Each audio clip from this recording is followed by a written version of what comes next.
Boa tarde a todo el mundo, a mi presidente da Câmara de Algesure, boa tarde. Muito agradecido a la organização da MAL de tenerme aqui. I'm going to continue in English the speech because I don't want to continue in Portuñol, so excuse me.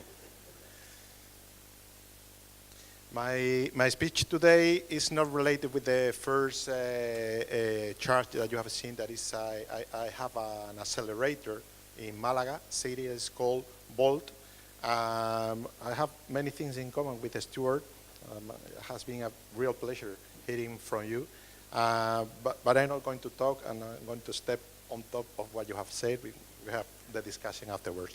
I'm going to center in another task. I've been in the business of smart cities for the last 20 years. 4 years ago, we started a commission, a national commission in Spain related to this activity.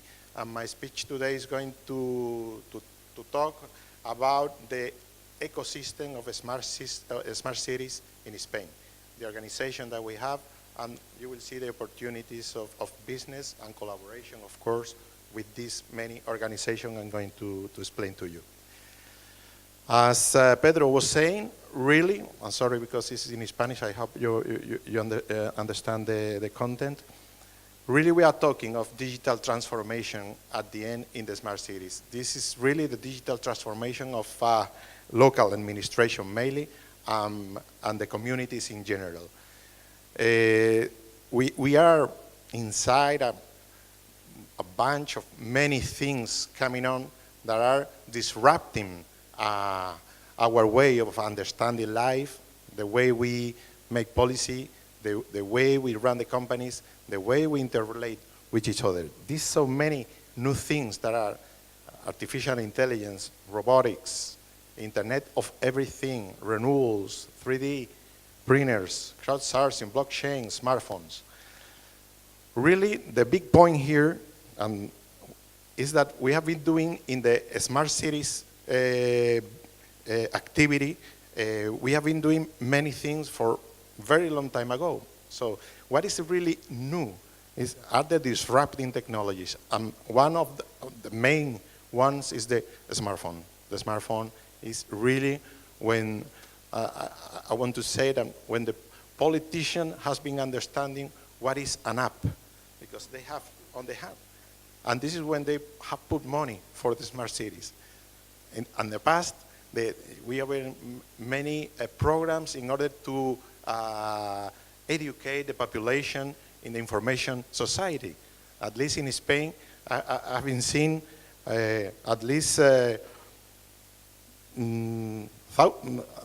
hundreds of programs trying to do it. But when the smartphone appears, everyone was educated.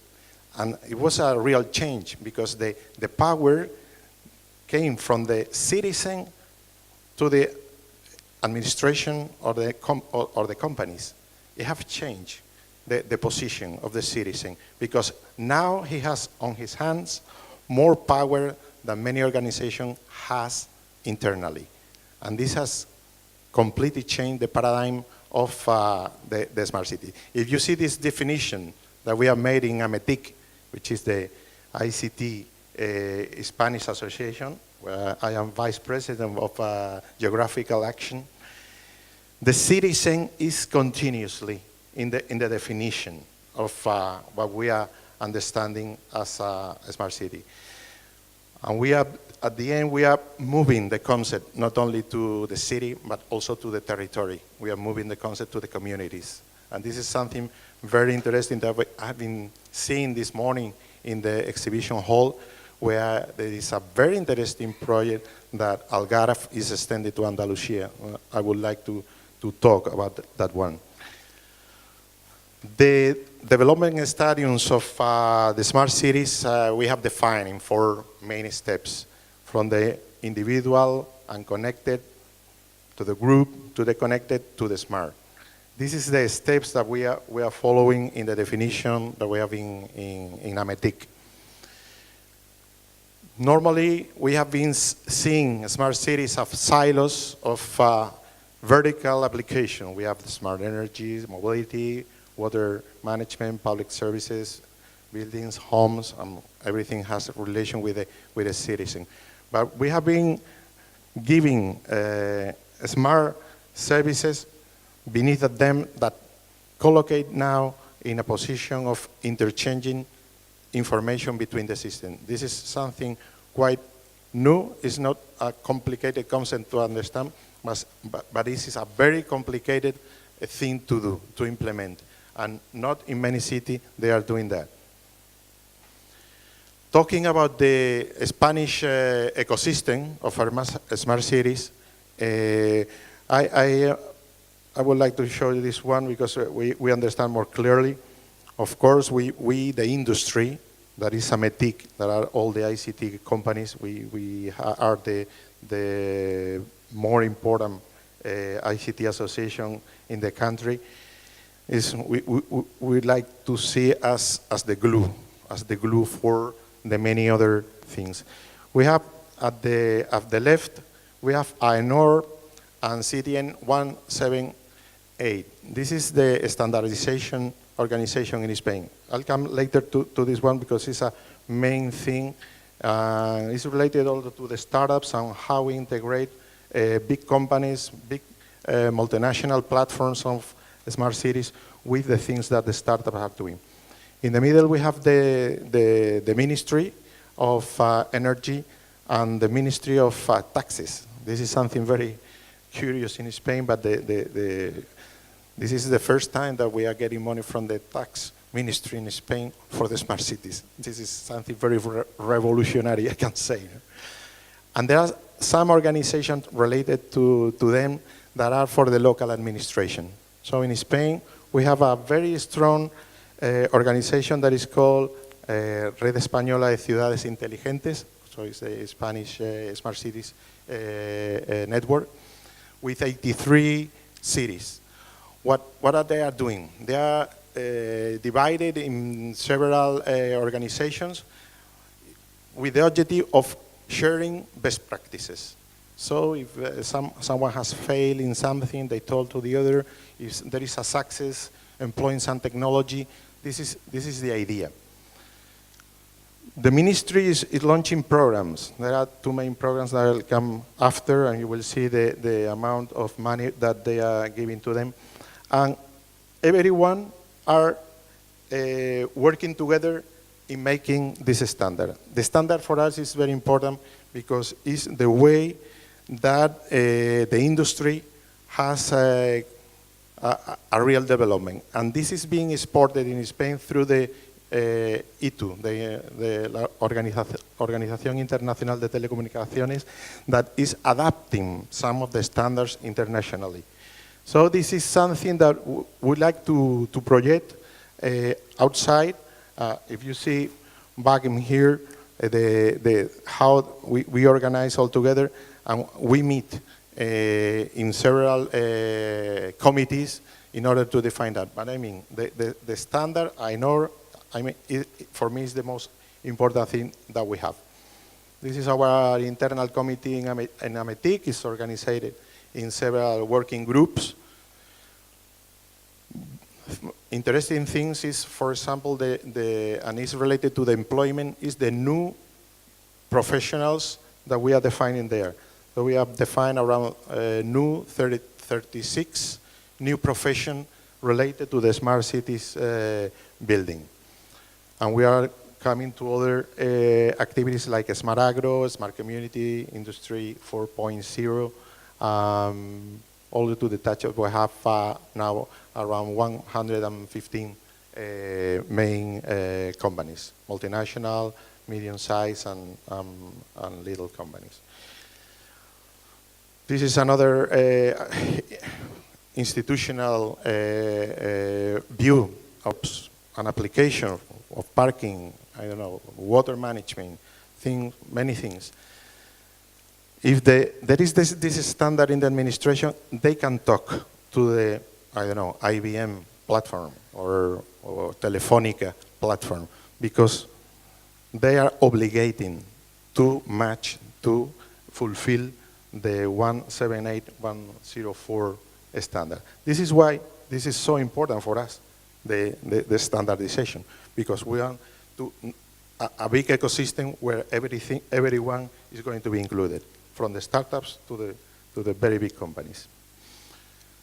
I can show you this of the many programs that we are having in Spain related to smart cities.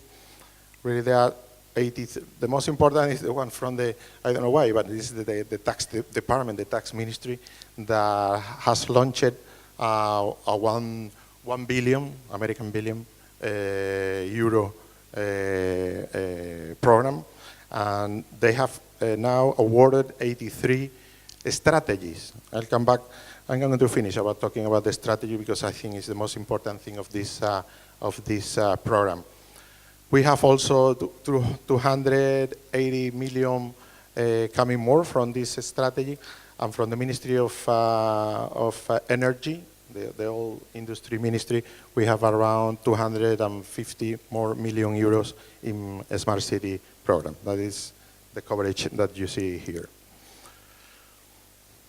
European funds, there are many European funds. I'm not going to go to detail because of the time that I have, but you see there are many, many opportunities to go deeper in the Horizon 2020, COSME, CIF, transportation and energy, LIFE, which is an important one.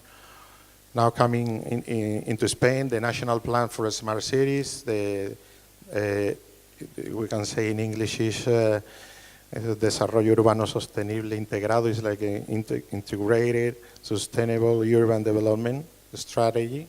That is the one with 1 billion euro.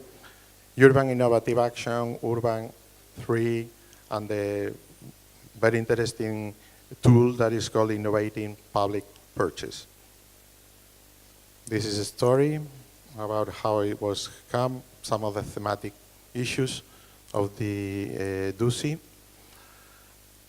This is how it has been developing this strategy, how they have been doing.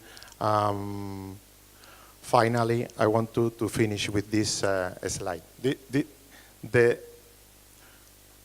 urban sustainable program, I think, has been very smart from the Spanish administration, because they have obligated any city that wants the money. It has been a public tender. It's not for companies, it's for administration, local administration. They have forced to establish a strategy. So the city has to know exactly what they want to be in 10 years. If they don't have the strategy, they are not going to receive the money for the programs, for the projects that they have inside the program.